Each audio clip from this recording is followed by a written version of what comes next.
Hello, this video is the third in a series on DNA and information, and it'll show why variation in offspring is not evolution.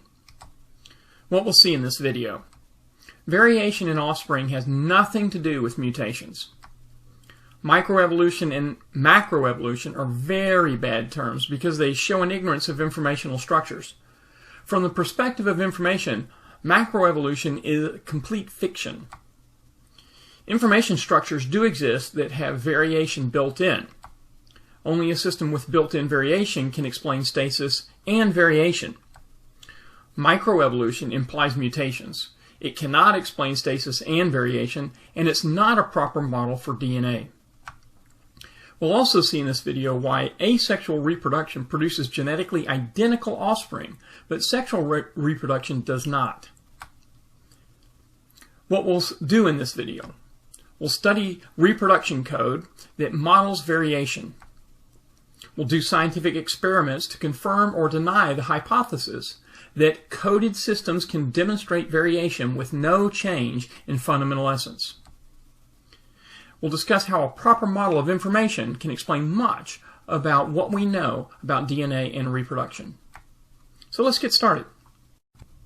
So as we get started, I need to point out that if you haven't seen the first two videos in this series, you need to go back and watch those, and I'll put links here in the video and in the description, because without seeing those, you're not going to understand the basis of what we'll be discussing here.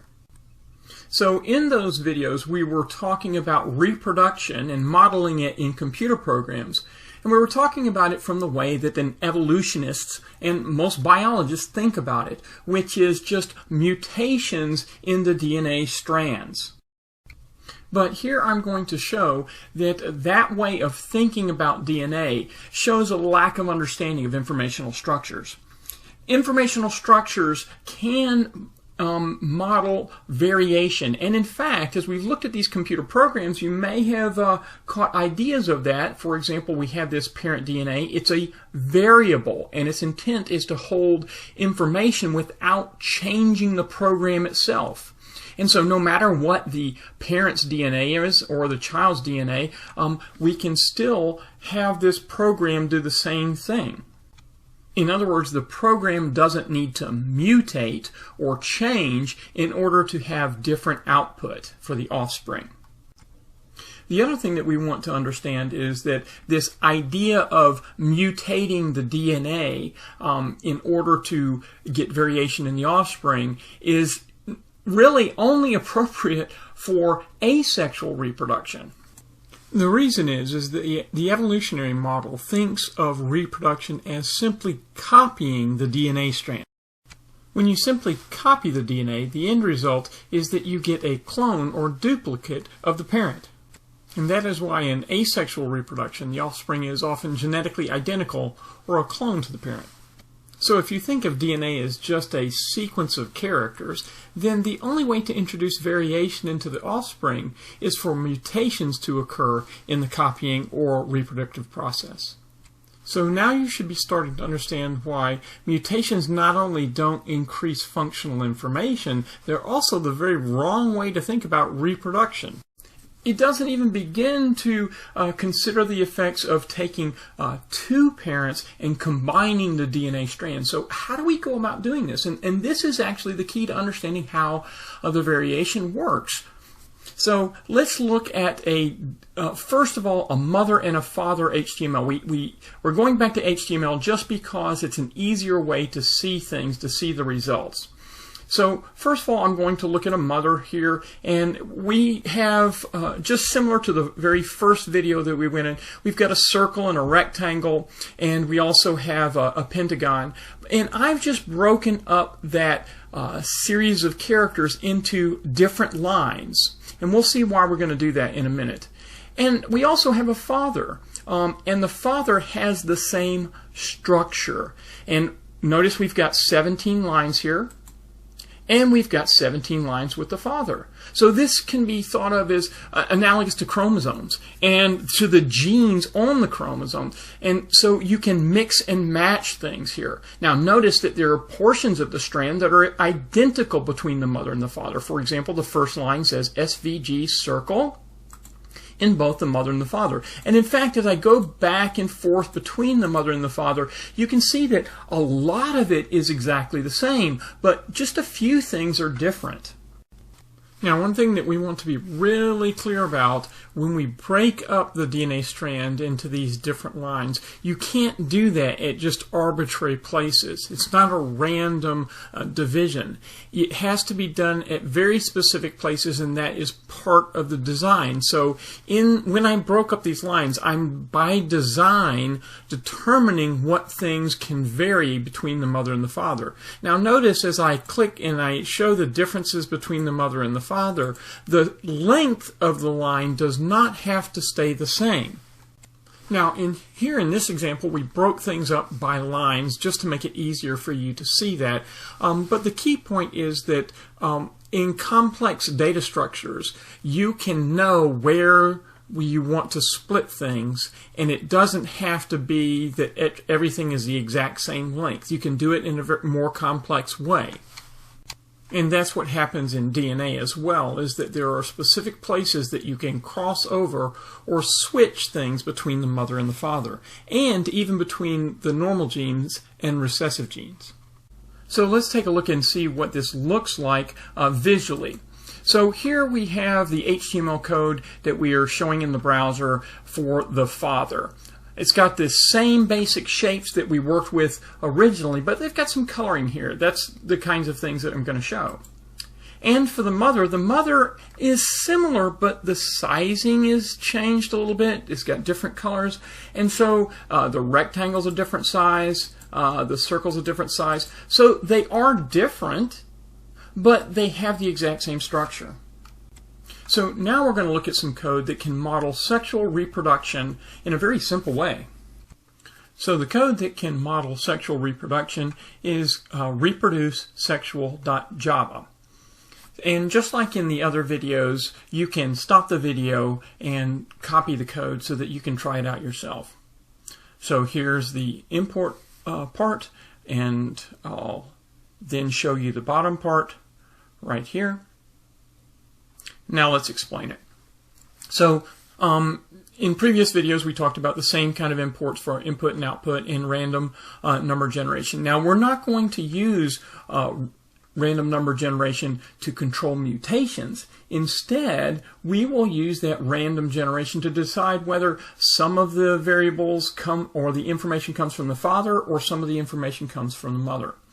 So just like in previous code, we have readers, but instead of in file and out file, we are renaming them to mother, father, and child. So the input is from the mother and father, and you can see that in input stream reader here, file input stream from the mother.html and the father.html. And then the child is going to use an output stream writer and a file output stream for the child HTML. And again, we have a random number generator that will control some things. So the essence of things is actually right here. This section right here is the thing that determines whether you're going to get information from the mother or the father. And here's how it happens. So we read the information from the mother.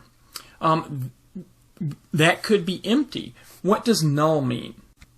Well, let's look back at the mothers.html and notice it has 17 lines here. So there is a structure here that represents the DNA code, and the father has the same structure.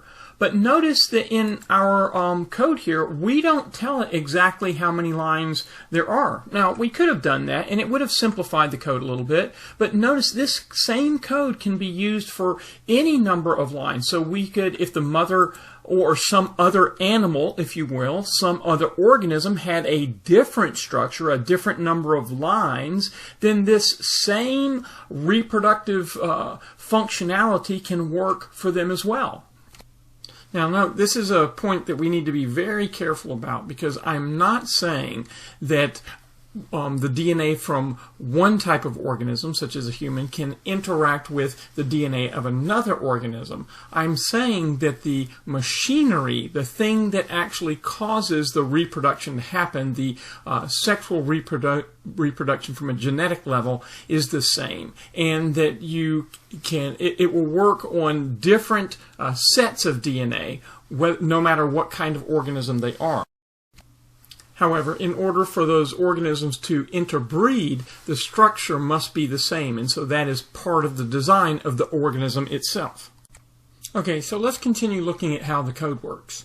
So the null is essentially telling us that we don't have any more information, and we keep doing this loop until we've run out of information. So now, if the mother has some information, we still have some information there, then the father has the same structure, and so it will also have information.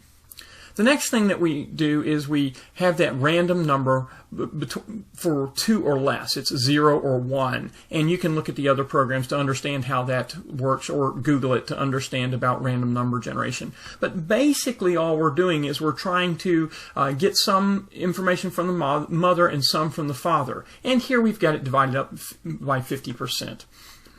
So if it's 0, then we get it from the father. If it's greater than 0, we get it from the mother, and we write it out to the child in both cases. So the child will either have information from the mother or from the father. Once that's done, once we've written it out to the child, we get another piece of DNA information from the mother. And if it's not null, we're going to output this new line. And the reason this is that keeps the structure for the child to be the same as it is for the mother and the father. So we remain consistent in our structure. And then finally, when we finish getting all the information, we close the input and output and close the child. Before we actually try things out, let's make sure that we understand a few things. First, this is not adding or creating new functional information. All that's happening is that I'm choosing information that exists either in the mother or the father, and I'm combining them in ways that are unique for each child. I'm not trying to show a way that natural processes can create new functional information. I'm saying they cannot, but variation doesn't need it. The bounds of the variation is determined by the design of the organism. In our particular case, the offspring will always have a circle, a pentagon, and a rectangular shape. But they will always vary significantly, even though we're only allowing variation in a couple of things. Okay, so let's test the results. Okay, and so we've done this enough that it should be old hat now.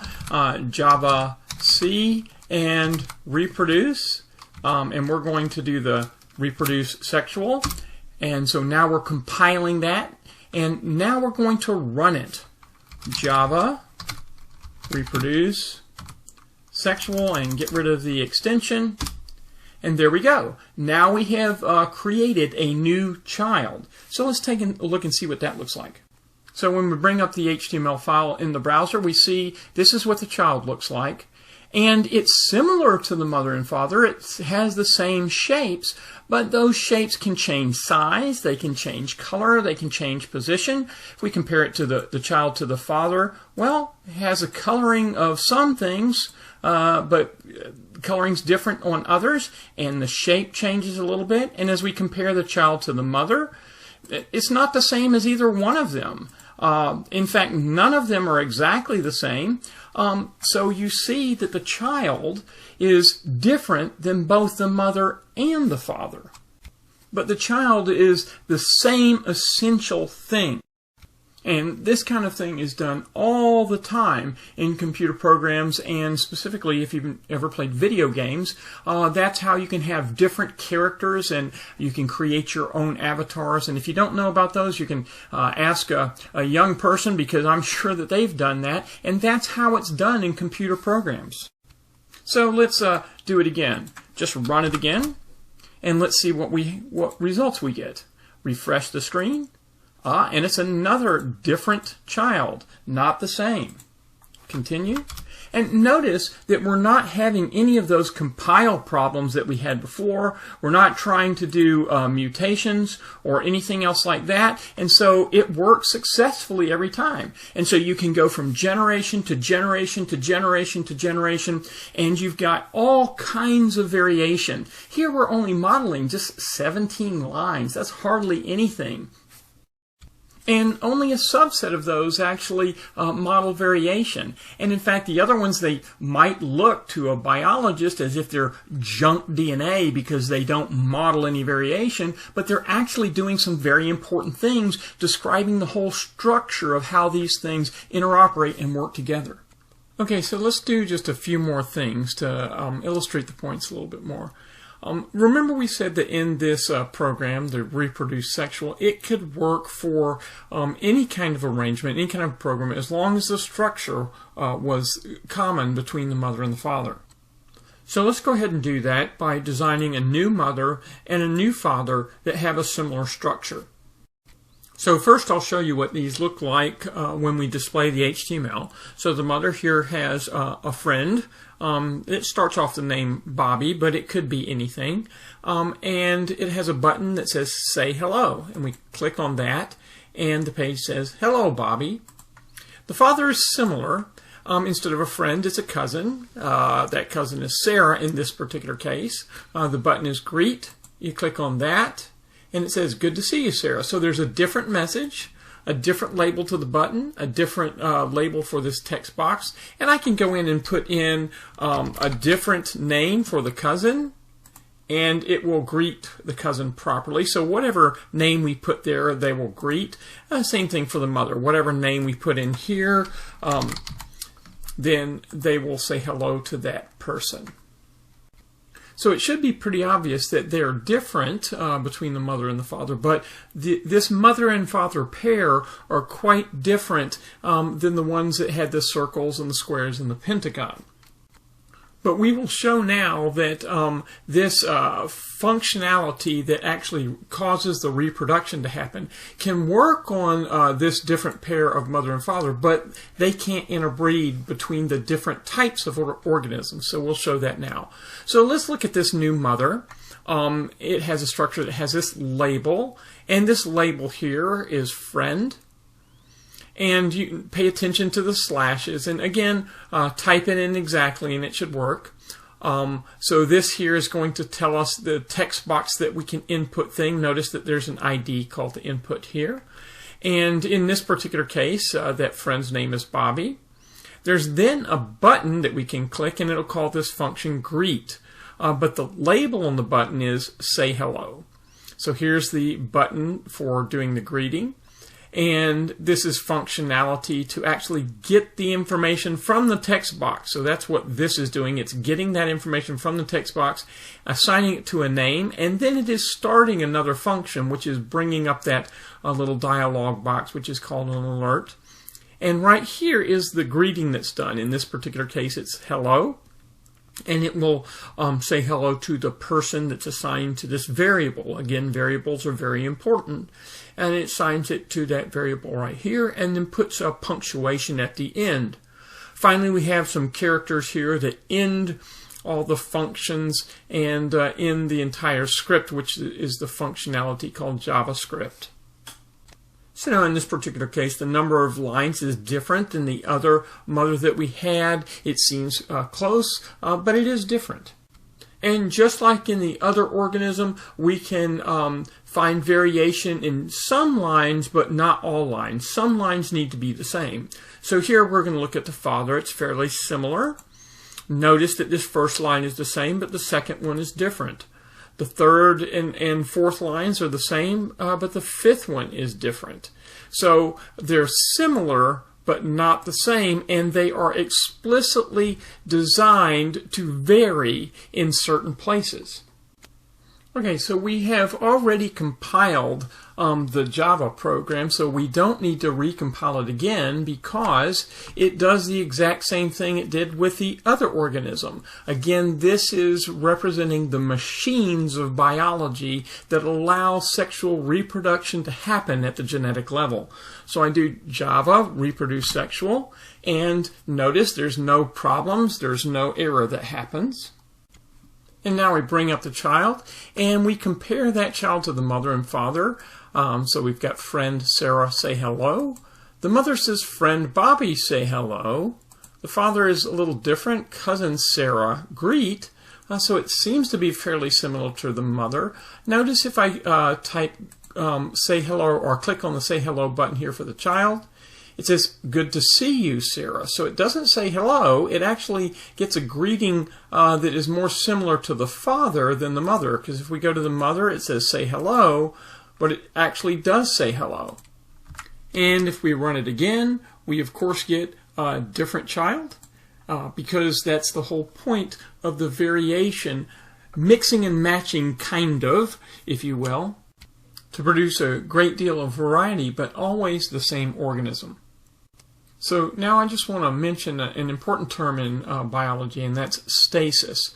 And we want to talk about stasis and variation. So what is stasis? So stasis is, you could look it up in a dictionary, a period or a state of inactivity or equilibrium. Biologically, in some biology texts, you might see that stasis is a relative lack of evolutionary change over a long period of time.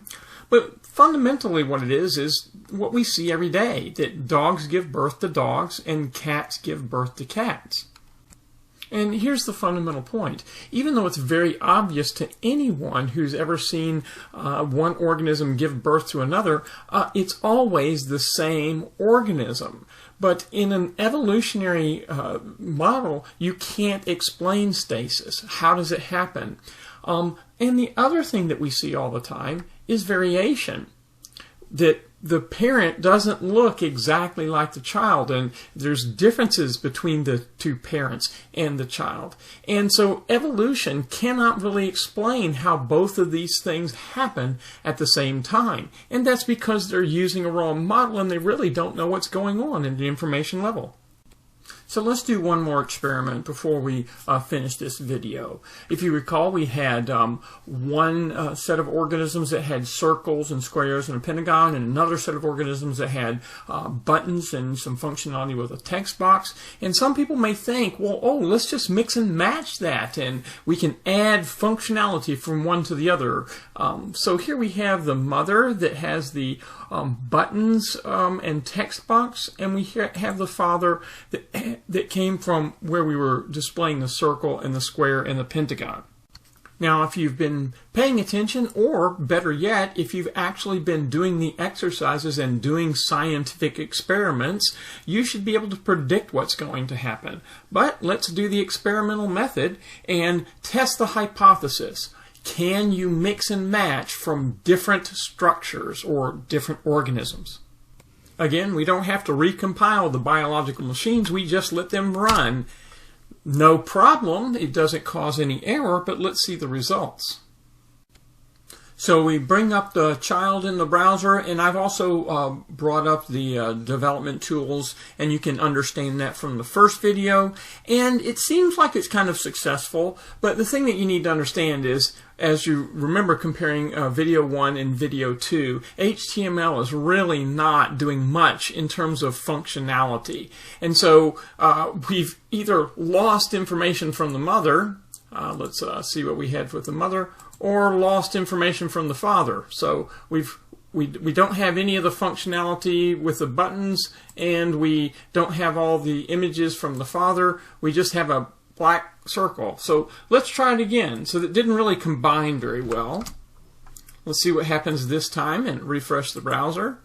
And again, you don't get what you might expect. Not a best of both worlds type of thing. Let's try again here. And we get kind of garbage. It looks reasonable because we're looking at it as if it's English, but it's not providing buttons and these things. It just thinks it's text that we want to get. You can keep trying it and see what you get. But the thing that you need to remember is from the second video. We used HTML to show variety easily, but in reality we're concerned with functionality, and so the easiest way to understand whether you can mix and match things functionally that have different structures is to try to compile them like we illustrated in the second video. And the bottom line is, it won't happen because it's not designed to happen that way. So what have we learned in these videos? We've run many experiments showing that natural processes do not produce functional information, nor do they explain variation in offspring. In fact, they are very detrimental to any system based on information. We've also run experiments making it abundantly clear that variables make it easy to have variation in offspring with no change in essence. Now, these 2 points by themselves make it very clear. Evolution is not true. So let's stop for a second and think about this. Evolution is not what we see going on. What is happening is life is not becoming progressively better little by little over long periods of time, or even in jumps, because when you add lots of mutations you just get garbage and junk. Instead, what has happened is God has created the living organisms the way they are, and information has variation built into it. So if someone calls variation in offspring microevolution, they're demonstrating that they don't have a proper model of DNA and reproduction. They do not understand what's going on. When we see variation in offspring in populations, you're not seeing evolution. That is why over the thousands of years that people have observed animal reproduction, they have never seen one kind of animal give birth to another kind of animal. In fact, you can think about that as experiment after experiment after experiment after experiment, and overwhelmingly, time after time and time after again, we see that evolution is not happening. It's not about millions of years. It's about a proper understanding of information. So I hope that that's helped you understand what's going on, and just continue learning and sharing. DNA is a structure for maintaining and processing information, so understanding it from a computer science perspective is very helpful. The evolutionary approach of looking at organisms externally and guessing what's happening and making up stories about what may happen are not very helpful from a scientific standpoint. To understand DNA and therefore reproduction, you have to understand it from an informational perspective. As I have opportunity, I'll be putting up other videos on this channel to talk about information, science, and how that relates to evolution. So if these are of interest to you, come back and enjoy.